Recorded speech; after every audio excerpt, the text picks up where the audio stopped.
Bonjour, Bruno Marchal, mental coach à Montpellier. Le principe du mental coaching version Bruno Marchal, c'est 1 heure de coaching et c'est ensuite 15 jours de suivi. Vous pouvez m'envoyer autant de messages que vous le souhaitez, parfois même on s'appelle, pour savoir comment évolue la situation, parce que le coaching, je vous donne plein d'infos, plein d'exercices à faire, plein de solutions, puisque le coaching c'est les solutions, c'est pas une analyse sur le passé. Et ensuite, ces solutions vous permettent d'avancer dans votre vie. Donc vous avez d'autres questions à me poser, et ce que vous ne manquez pas de faire dans les 15 jours, et c'est pour ça que l'on arrive à résoudre beaucoup de situations. Voilà. Alors aujourd'hui, j'aime bien, vous savez, avoir des interactions avec cette communauté que je trouve fabuleuse. Donc j'avais fait une vidéo il y a 3 jours. Alors si vous regardez cette vidéo plus tard, bien sûr, vous la retrouverez dans la playlist coach mental coach. Et j'avais fait une question sur quand les enfants préfèrent-ils que les parents se séparent. Donc cette vidéo, bien sûr, a eu beaucoup de succès, vous vous en doutez. Alors, je vais vous donner la réponse de Jérôme. Ce qui m'intéresse, c'est qui nous donne son expérience de vie. C'est ce qui est intéressant. Hein, c'est pas ce qui est écrit dans les livres, ce que les coachs que vous regardez par ailleurs, ou les psys par ailleurs, vous expliquent parce qu'ils l'ont lu. Moi, j'aime bien l'expérience vivante, et si on regarde des chaînes YouTube, c'est pour partager nos expériences, et ce qui est dans cette chaîne, c'est juste mon expérience de coach depuis 1999. Après, vous avez d'autres chaînes plus théoriques, et c'est très bien aussi. Donc quand les enfants préfèrent-ils que les enfants se séparent? Alors pour la petite anecdote, suite à cette vidéo, j'ai eu des retours sur un groupe Facebook où on parle de séparation, de divorce, où je donne un coup de main de temps en temps à aider des personnes en difficulté. J'ai eu 3 réponses, et les 3 réponses étaient de personnes, c'était des femmes. Bon, ça c'est un hasard, mais c'était les personnes qui étaient à l'origine de la séparation. Et les 3 qui m'ont répondu ont dit mon fils. Alors il y avait deux garçons, enfin 2 filles et un garçon, je crois, enfin peu importe, sur les 3, qui disaient à peu près la même chose. Ma fille ou mon fils m'ont dit maman, tant que toi tu es heureuse, ça me va, même si je vois plus papa. En gros, c'était ça, les 3 réponses, alors que vous savez que 95% des enfants souhaitent que les parents restent ensemble. Les 5%, c'est quand les enfants ont été victimes de violences psychologiques d'ailleurs, hein, ou physiques, suite à la mésentente de leurs parents. Donc là, ils ne souhaitent pas aller avec l'un ou avec l'autre puisqu'il y a eu violence. Quand il n'y a pas eu violence, qu'il y a juste mésentente des parents, les enfants préfèrent rester ensemble. Donc les seules 3 réponses que j'ai eues, c'est des réponses de maman qui avaient décidé de partir et qui disaient mes enfants m'ont dit que tant que maman était heureuse, ça leur allait. Alors là, je voulais juste faire un petit aparté par rapport à ça. C'est un peu dangereux pour la suite des événements, puisque ça veut dire que les enfants se sacrifient pour les parents, et qu'il y aura certainement, en général, il y a 2 conséquences. La première, c'est que plus tard, ils en veulent à leur maman qui est dans la séparation, ou si c'est le papa, hein, c'est la même chose, il n'y a aucune différence selon les sexes.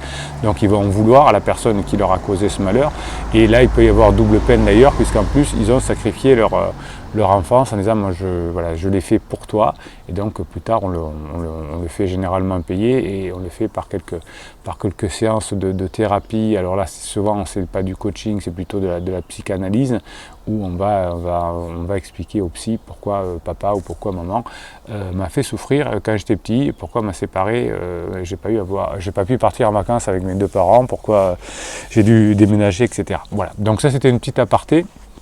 Donc attention que vos enfants ne se sacrifient pas pour vous. Et puis d'abord non pas le faire, hein, c'est plutôt aux parents de se sacrifier. Et là on voyait bien qu'on a une relation inversée chez ces 3 personnes, où c'est les enfants qui sacrifient pour les parents, hein, c'est pas dans l'ordre du monde, donc forcément plus tard on le paye. Alors réponse de Jérôme, quand les enfants préfèrent-ils que les parents se séparent? Alors Jérôme nous répond, vous avez bien sûr l'intégralité de sa réponse sur les commentaires de la vidéo. À mon avis non, mes enfants ont d'ailleurs du mal à gérer le choix de leur maman, surtout le plus petit qui est dans une période de conflit vis-à-vis d'elle, hein, voilà, donc ça arrive régulièrement. Alors quand on se sépare, quand on prend la décision de se séparer, généralement on occulte ça, on dit moi ça va bien se passer, hein, c'est comme quand j'ai une maladie ou quelque chose comme ça, on a un biais psychologique, un biais cognitif que l'on appelle, qui dit que ça va mal pour les autres, mais moi ça ira bien.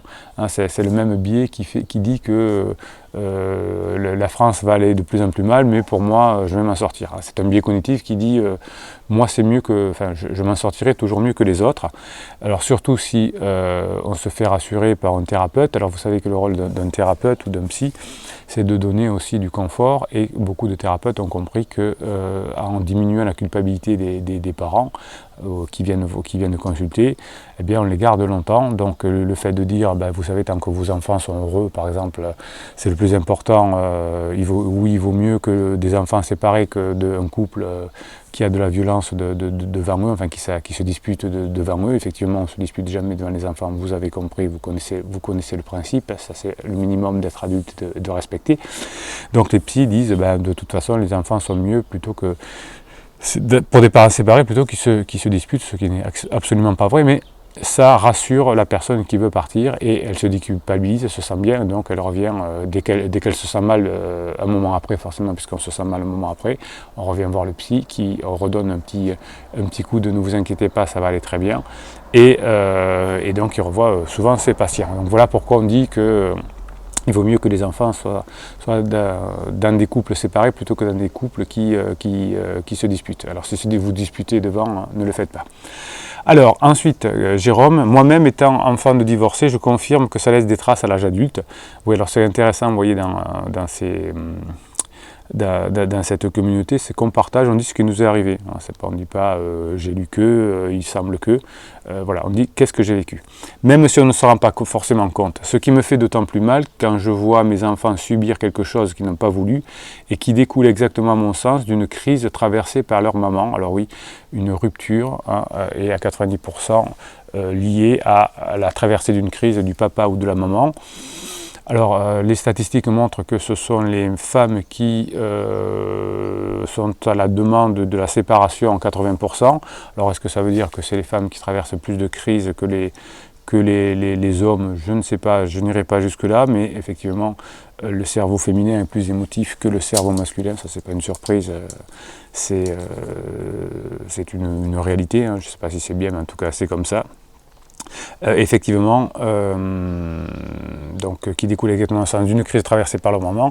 Je la retrouve beaucoup dans les 3 vidéos précédentes et cela est confirmé par le violentomètre. Oui, alors les 3 vidéos précédentes, c'était pourquoi la crise, pourquoi on est en crise et comment s'en sortir. Donc je vous explique dans cette vidéo que la crise sert généralement à passer d'un état où on est d'abord égoïste, hein, quand on est plus jeune, et ensuite dans les choses logiques, on devient plus empathique et on fait des choses plus pour la communauté, donc on a une crise pour passer de l'un à l'autre.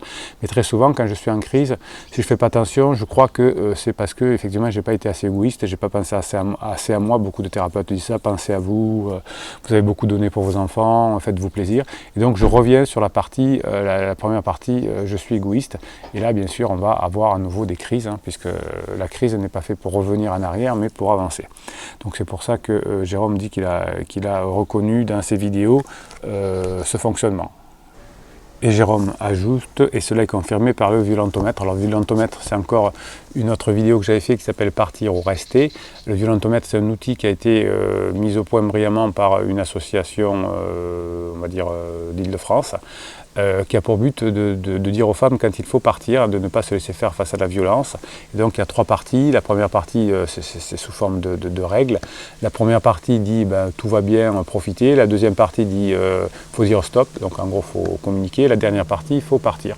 Et j'explique dans cette vidéo effectivement que l'on s'en va souvent quand tout va bien ou que en tout cas il faut juste communiquer, mais que parfois on ne part pas alors qu'il y a des faits de violence psychologique ou physique, et que l'on reste. Alors cet outil, le violentomètre, n'a pas été fait pour expliquer quand il faut rester ou quand il faut partir, mais je l'ai trouvé simplement génial et qu'il résumait bien tout ce que me disent les couples qui viennent nous consulter.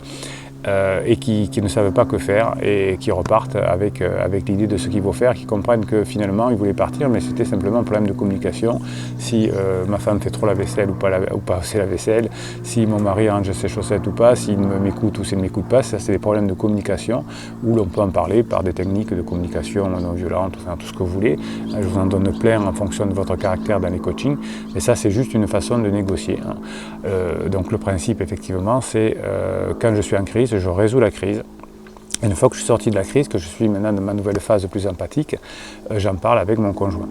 Par exemple, j'avais un exemple l'autre jour, c'était une femme qui sortait de la crise et qui était dans un métier de droit, je ne sais plus, je crois que c'était notaire, et qui, en sortant de crise, avait décidé, effectivement, et là c'était parfaitement dans la lignée, de dire ben maintenant j'ai beaucoup donné de façon pour moi égoïste et j'ai envie de donner aux autres. Elle avait envie de quitter son métier de notaire, d'aller vivre à la campagne et de s'occuper de la nature, d'animaux et d'aider des personnes qui avaient des difficultés de droit par Internet. Donc elle était sortie de son chemin de crise, elle voulait avoir cette nouvelle forme de vie et elle a demandé donc à son conjoint s'il voulait l'accompagner. Voilà. Donc le conjoint était OK, donc ils sont suivis.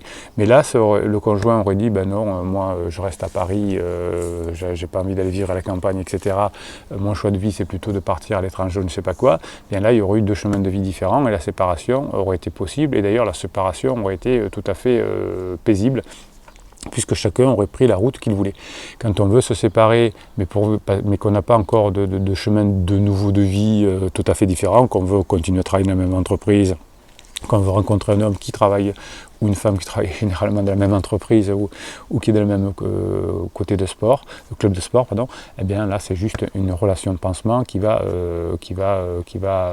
que pendant que j'ai cette relation, je souffre moins, mais bien sûr, vous savez que quand on souffre, quand on fait des choses qui nous font du bien à court terme, par exemple prendre un amant ou une maîtresse, bien plus tard on le paye. Et quand on fait des choses pour travailler sur soi, pour sortir de la crise, pour comprendre où on va aller, bien plus tard on en a le bénéfice. Voilà, ça, vous avez plein de vidéos sur ma chaîne pour vous expliquer tout ça.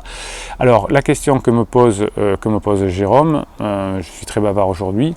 Idée de vidéo en passant, comment justement aider les enfants à traverser au mieux cette étape. Ma réponse est très simple. Alors elle est pas glamour pour la personne qui veut quitter l'autre, pour l'homme qui veut quitter sa femme ou l'inversement. Ben, il faut dire la vérité.